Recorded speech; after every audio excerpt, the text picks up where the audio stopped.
ಚಿತ್ರದುರ್ಗದ ರೇಣುಕಾಸ್ವಾಮಿ ಕೊಲೆ ಕೇಸ್ನಲ್ಲಿ ಮಹತ್ವದ ಬೆಳವಣಿಗೆಗಳು ನಡೀತಾ ಇದೆ. ರೇಣುಕಾಸ್ವಾಮಿ ಕೊಲೆ ಕೇಸ್ನಲ್ಲಿ ಟ್ರಯಲ್ ಈಗಾಗಲೇ ಆರಂಭ ಆಗಿದೆ. ರೇಣುಕಾಸ್ವಾಮಿಯ ತಂದೆ ತಾಯಿ ಹೇಳಿಕೆಯನ್ನ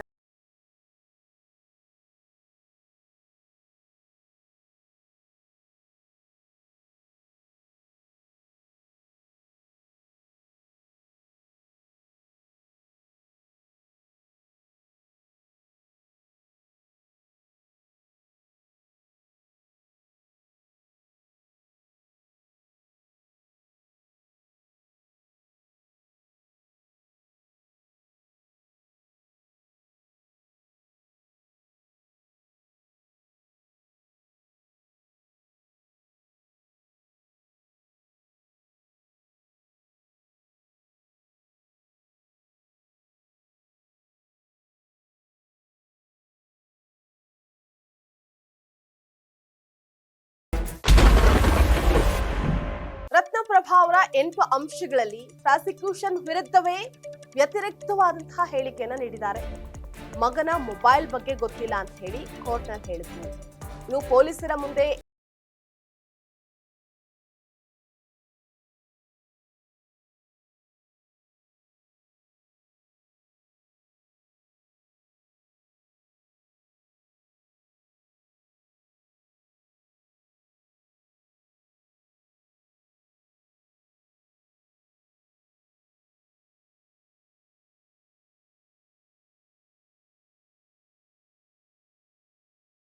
ಎಸ್ಪಿಪಿ ಪಾರ್ಟಿ ಸವಾಲನ್ನ ಮಾಡಿದ್ದಾರೆ.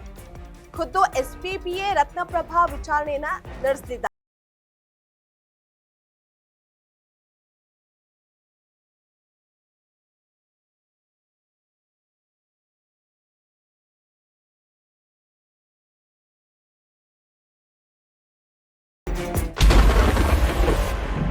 ಇದೇ ವೇಳೆ ರೇಣುಕಾಸ್ವಾಮಿ ಕೊಲೆ ಪ್ರಕರಣದಲ್ಲಿ ಜೈಲು ಸೇರಿರುವಂತಹ ಆರೋಪಿ ಪವಿತ್ರ ಗೌಡ ಸೇರಿದಂತೆ ಮೂವರಿಗೆ ಮನೆಯೂಟಕ್ಕೆ ಅವಕಾಶವನ್ನು ಸಹ ನೀಡಿ ಕೋರ್ಟ್ ಆದೇಶವನ್ನ ನೀಡಿದೆ.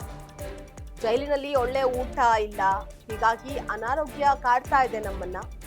ಇದೇ ಹಿನ್ನೆಲೆಯಲ್ಲಿ ಮನೆಯೂಟವನ್ನ ನೀಡಬೇಕು ಅಂತ ಹೇಳಿ ಆರೋಪಿ ಪವಿತ್ರ ಗೌಡ ಮನವಿಯನ್ನ ಮಾಡಿಕೊಂಡಿದ್ರು. ಜೊತೆಗೆ ನಾಗರಾಜ್, ಲಕ್ಷ್ಮಣ್ ಕೋರ್ಟ್ಗೆ ಅರ್ಜಿಯನ್ನ ಕೂಡ ಸಲ್ಲಿಸಿದ್ರು. ಮೂವರ ಮನವಿಯನ್ನ ಪುರಸ್ಕರಿಸಿರುವಂತಹ ಕೋರ್ಟ್ ಮೂವರಿಗೆ ದಿನಕ್ಕೊಂದು ಬಾರಿ ಮನೆಯೂಟವನ್ನ ನೀಡೋದಕ್ಕೆ ಅವಕಾಶವನ್ನ ನೀಡಿದೆ. ಇದಾಗಿತ್ತು ಇವತ್ತಿನ ಫೋಕಸ್ ಸ್ಪೆಷಲ್ ಸ್ಟೋರಿ. ನೆಲ ಜಲ ಭಾಷೆಗಾಗಿ ನೋಡ್ತಾ ಇರಿ ಫೋಕಸ್.